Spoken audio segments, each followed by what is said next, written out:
Hi, guys. Today I wanted to take a few minutes to talk to you about why professional trainers seem to make so much progress so quickly and how they manage to do it all.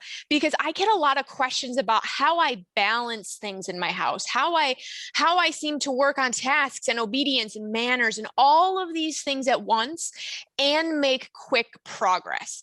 And that is what I want to talk about really quickly today is the reasons that professional trainers make progress quickly.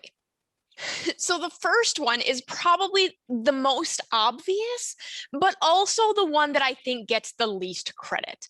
And that is that professional dog trainers are not beginners. Okay, so when you look at a video of me training one of my service dogs, or you hear about the service dogs progress that they're making when they're living with me, you have to remember that trainers like myself, we have done this before. We have trained dozens and dozens to hundreds to thousands of dogs in our lives, both pet dogs and service dogs. For me, it's been pet dogs and agility dogs and search and rescue dogs and service dogs. So not just service dogs. So we have a lot of experience raising puppies, tackling behavior challenges, and training the complex behaviors that go into service dog training.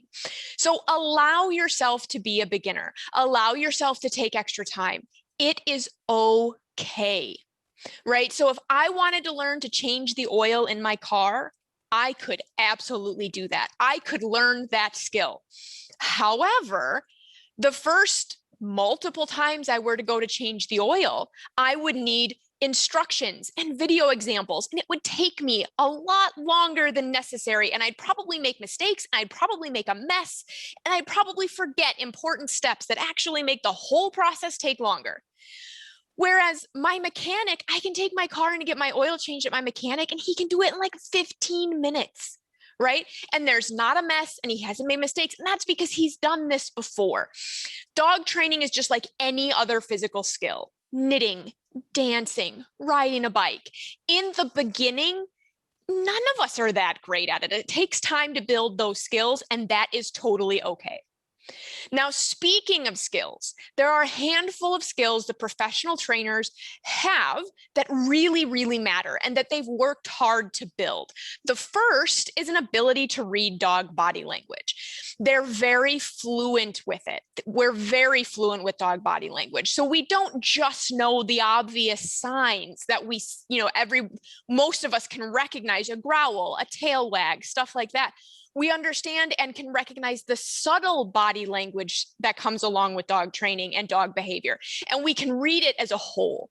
Just like learning any other language, in the beginning, you're a little clunky with it, right? So like I took a couple years of Spanish in high school. First, we had to learn like a handful of words. And then, there was lots and lots of steps to it. I am certainly not fluent in Spanish. I could be if I worked at it, right?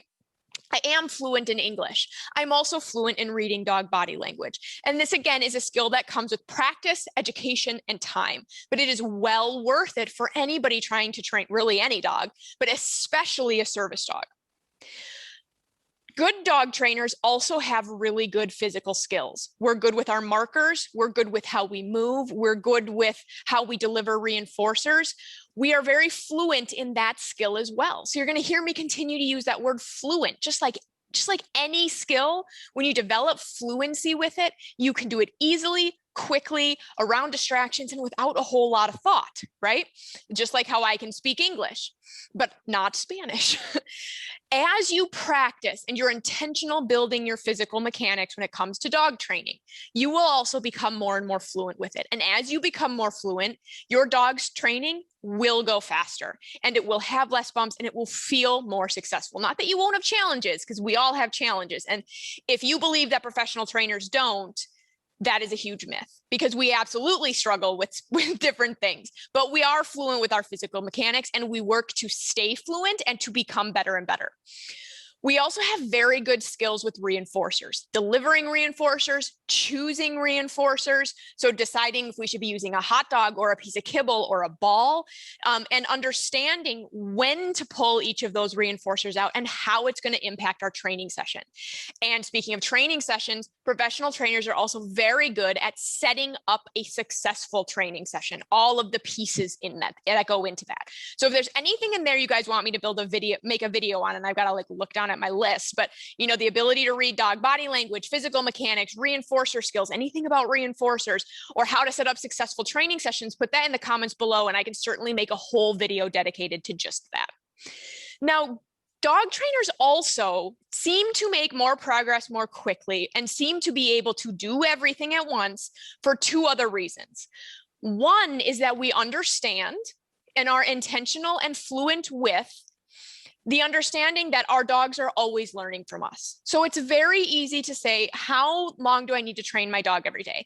And get an answer like 20 minutes or an hour or 2-hour-long training sessions or wherever you're getting that piece of advice from.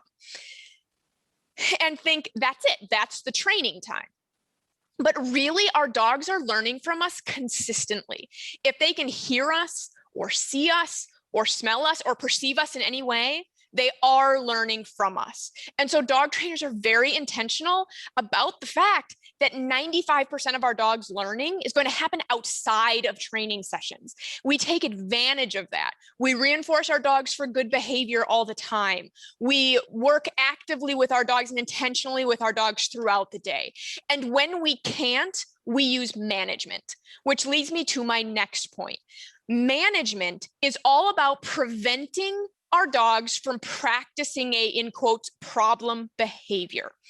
It does not solve the problem. It doesn't teach them not to do it, but it does prevent it from happening so that they don't rehearse the behavior, earn reinforcers from it, and get better and better at doing it. Okay. Dog trainers are very good at setting priorities and using management. So when I have a young dog in my home, if I am not capable of being intentional with that young dog, for whatever reason, I'm tired, I'm busy, I'm not feeling well, he's probably going to be in a crate or an X-pen or a leash at my feet so that he isn't going out and terrorizing the cat or chewing on a shoe or kind of any of those other things, right? But we also use management in combination with our priorities. So where it looks like professional trainers are making rapid progress on a lot of stuff all at once, usually we're not. Usually we only have a handful of priorities. We might have a couple of priorities that are taking place in a training session, like teaching a sit or teaching a retrieve. And then we also have priorities that are happening throughout the day. Sometimes there's definitely overlap there, but sometimes we'll have priorities that are taking place throughout the day. What those priorities are depends on the dog, the lifestyle, and how easy that behavior is to manage. So let me give you an example. When I bring a new dog into my home, or I have a dog who's acting up for whatever reason, and we're having a variety of issues. Let's say I have a cat. So let's say we've got cat chasing, we've got getting into the garbage, we've got chewing on shoes. Let's use those three things for an example. I'm going to set my priority at chasing the cat. That's going to be my number one priority because it's really easy for me to manage the other two. I can just put the garbage can out of reach of the dog and I can keep all the shoes up off the floor while I work on training the dog around the cat. So it's not that I'm not going to get back to going through the garbage or chewing on shoes. But it's very easy for me to just prevent those behaviors from happening temporarily while I work on the cat chasing issue. It's a lot harder for me to manage the cat by confining the cat during parts of the day or anything like that. So once we've got the cat chasing under control, then I might say, okay, now we're working on the garbage. So I bring the garbage back out from wherever that was, the dog couldn't reach it. And now we're working on that throughout the day. So professional dog trainers, we make progress quickly because we're not actually trying to do everything at once. We set priorities and then we set up management protocols to protect the other things that we aren't going to actively work on during that time frame. So These are also things, if anybody wants videos on specific stuff like that, go ahead and put it in the comments below. But this is why it seems like professional trainers make progress so much faster than a lot of other, the average owner trainer or somebody who's struggling or somebody who's new. And it's because, again, we're not beginners. We have good skills. We understand that our dog is always, always learning from us. And we're very intentional about that. And we set priorities and we utilize management. So we don't actually try to do everything all at once. So if you found this video helpful, or if you liked it, make sure to hit that like button and then share this video anywhere that other owner trainers might find it helpful. And if you have any questions or you want to see videos on anything we've talked about during this video, throw that in the comments below.